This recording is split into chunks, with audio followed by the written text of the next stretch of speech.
Here is sports guy Mike Toth to discuss more about the Crosby hit and concussion. And Mike, in your estimation, was that a dirty hit or was it closer to what the Washington coach Barry Trotz said it was a hockey play?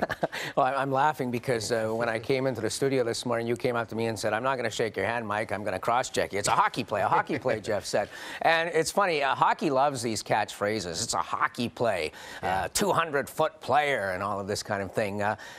To me, there were 3 penalties on that play. Everybody's focusing, of course, on Niskanen's hit on Crosby, but Alex Ovechkin, as Crosby cuts to the net, he high sticks him in the head, then he high sticks him in the body, and then you've got Niskanen, and Niskanen himself says, "Well, I didn't mean to do it." Well, I can't question what he says about that, but was there intent? Was there not? But there was a penalty. Yeah. Is there something to what Niskanen says, though, that he's not entirely to blame because Crosby was kind of down and in a low and vulnerable position? Well, I think that the problem with hockey is the fact that when the playoffs come around, the rule book goes out the window. I mean, here we get back to the hockey play. How many times have we seen this in front of net? A defenseman cross-checking a forward, boom, boom, boom, and the referee's standing right there and saying, "Wow, it's a hockey play. It's the playoffs." And I think that's the biggest problem. Hockey could correct a lot of their ills if they actually took the rule book and followed it at all times for every player. Because honestly, no other professional sport do you see the superstars take a beating like you do in the NHL, whether it's Crosby and McDavid has been subject to this as well over the last couple of weeks.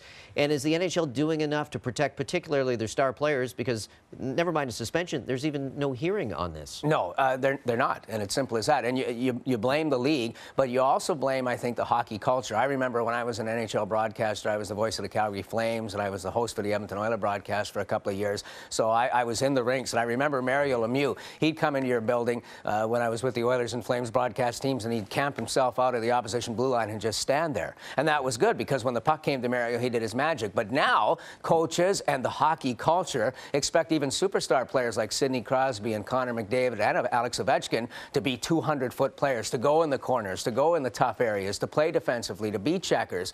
So it's not like the old days where Wayne Gretzky, they just said, "Wayne, don't worry about back checking, just go and get 200 points for us." So it's part of the hockey culture, too. What they expect from their superstar players is different than it was back in the old days, too. All right, let's talk about Sid and his health. This obviously is not his first concussion, and there's a real concern about his health long-term here. Is it time that he maybe starts considering retirement? Yes, but here's the problem for Sidney Crosby. I mean, think about this, Jeff. We don't know a whole lot about Sidney's private life. Apparently, he's got a longtime girlfriend, but he's not married.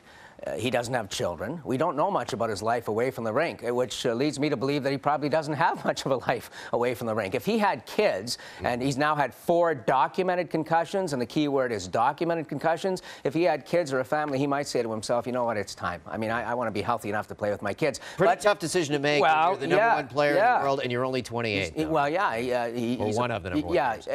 The thing about Sidney Crosby that fuels him is his incredible passion. That's his best trait. In this case, probably it's a negative trait, though, too, because he loves hockey so much, he probably will say to himself, "I'm going to do everything I can to keep playing." And he also has access, of course, don't forget that, to the best medical minds in the world. So he's going to do everything he can to keep playing. Should he? If I was him, if you were him, probably not. One thing we can say, the game is not better off without Sidney Crosby, and unfortunately, he is down and out for now. Mike Toth, thanks so much. Thanks, Jeff.